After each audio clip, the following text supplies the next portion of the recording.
నువ్వు సార్ని గారు సార్. సరే నేను మళ్ళీ మాట్లాడతా. ఓకే బాబు, నీ బండి పేపర్లు చూపించు. సార్ కొత్త బండి సార్. సరే నీ లైసెన్స్ ఏది చూపించు. లేదు సార్, ఇంట్లో ఉంది. సరే స్టేషన్కి వచ్చి లైసెన్స్ చూపించి బండి తీసుకెళ్ళు. చరణ్ సింగ్, ఆ కొత్త బండి టౌన్కి పంపించు. సార్ ఫుల్ తాగున్నారు సార్, అట్లా డొల్లుకుంటూ వస్తున్నాను బైక్ పైన. నీ బండి పేపర్లు రాయి, తాగి బండి నడిపేద్దు కదా. నీ లైసెన్స్ చూపించు. ఉన్నాయి సార్, ఇంటి దగ్గర ఉన్నాయి, తీసుకురాలేదు సార్ నేను. పేపర్లు చూపించి బండి తీసుకెళ్ళు. వెళ్ళు, నువ్వు పక్కనుడు.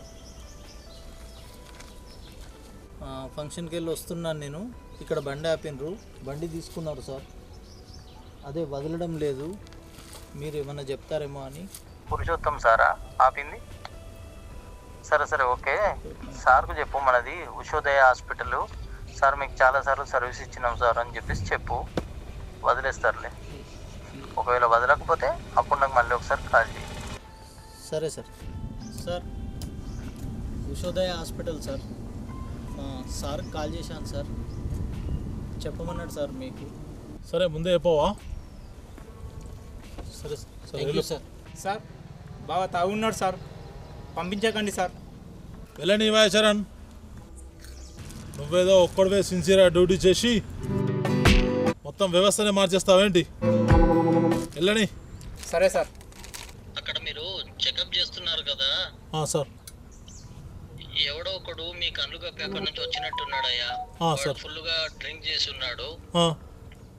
ఇక్కడ ఎస్టీ స్కూల్ దగ్గర ఒక అబ్బాయిని యాక్సిడెంట్ చేశాడయ్యా. సార్. ఆ అబ్బాయి రైట్ రూట్ లోనే ఉన్నాడు,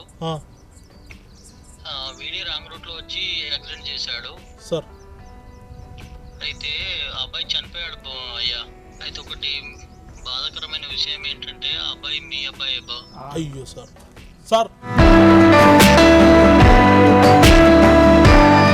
సార్ సర్వీస్ ఇచ్చాడని చెప్పి వదిలేసాం సార్, ఎంత పని అయిపోయి చూడండి సార్.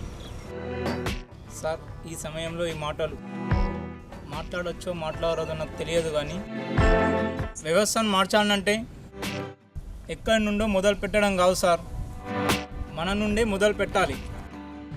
ప్రతి ఒక్కరం సిన్సియర్గా డ్యూటీ చెయ్యాలి సార్. ఎంత పని అయిపోయింది, నేనే వదిలేశాను.